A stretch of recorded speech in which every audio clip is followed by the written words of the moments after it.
Like, share and subscribe this channel. అందరికీ నమస్కారం. అందరూ ఎలా ఉన్నారు? బాగున్నారా? నేనైతే చాలా బాగున్నాను. మన ఛానల్ని ఎవరైతే ఫస్ట్ టైం చూస్తున్నారో లైక్ చేయండి, షేర్ చేయండి, కామెంట్ చేయండి. అలాగే సబ్స్క్రైబ్ చేసుకోవటం మాత్రం మర్చిపోవద్దు. ఈరోజు నేను తోటకూరతో ఫ్రై ఎలా చేయాలో చూపిస్తాను. ముందుగా మనం స్టవ్ ఆన్ చేసుకొని కళాయి పెట్టుకోవాలి.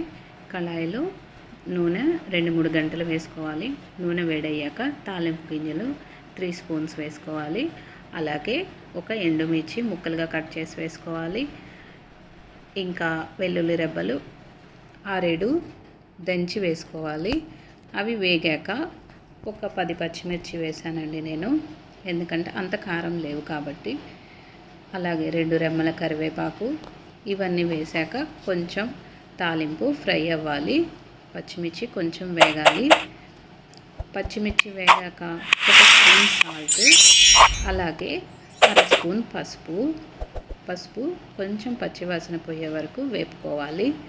ఆ తర్వాత తోటకూరని శుభ్రంగా ఉప్పు నీళ్ళల్లో కడిగానండి నేను. కడిగిన తర్వాత సన్నగా తరగాలి. తరిగిన తోటకూర ఆ తాలింపులో వేశాను నేను. మొత్తం వేస్తే పట్టదు కాబట్టి కొద్దిగా వేసుకొని మగ్గనివ్వాలి. అలా తోటకూర వేసిన తర్వాత అలా కలుపుకోవాలి.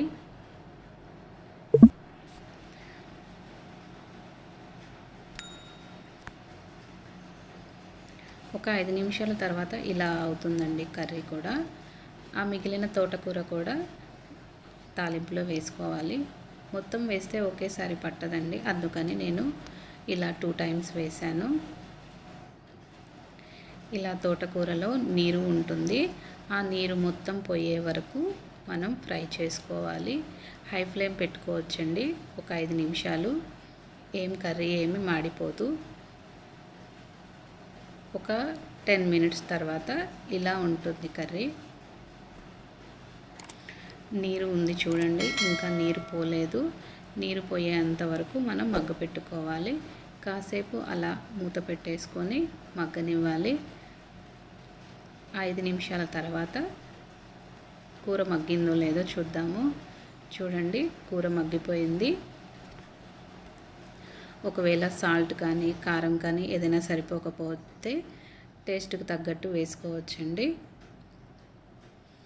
ఈ వీడియో మీకు నచ్చితే లైక్ చేయండి, షేర్ చేయండి, కామెంట్ చేయండి. అలాగే సబ్స్క్రైబ్ చేసుకోవటం మాత్రం మర్చిపోవద్దు. స్టవ్ ఆఫ్ చేసుకోవాలండి. వేడివేడిగా తోటకూర ఫ్రై రెడీ అయిపోయింది. Thanks for watching. Subscribe for more videos.